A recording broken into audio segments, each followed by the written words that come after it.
ਫਿਰ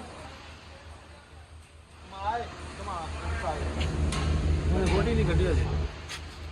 ਵਾਪਸ ਫਿਰ ਪਿਸਟਨ ਜਾਮ ਵਾਸਤਾ ਸਰ ਹੁਣ ਅੱਗੇ ਪਿੱਛੇ ਨੂੰ ਅੱਗੇ ਪਿੱਛੇ ਇੰਜਨ ਨੂੰ ਹੱਥ ਰੱਖ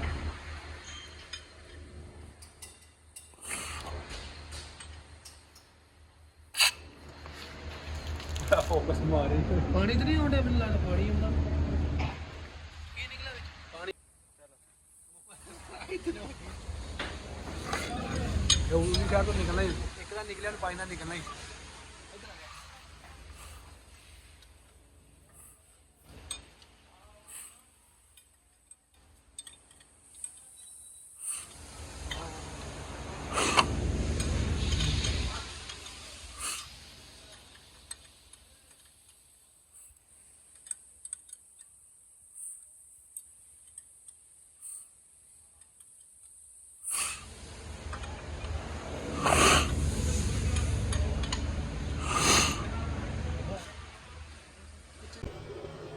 ਪਹਿਲੇ ਦੇਖੀ ਤੇਲ ਘਟਦਾ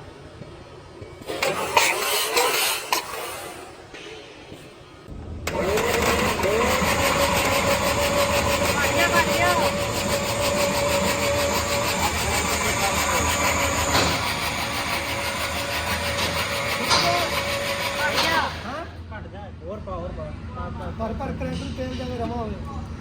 ਤੂੰ ਤੇਲ ਮੈਂ ਕਿਉਂ ਹਲਦਾ ਕਿ ਹੈ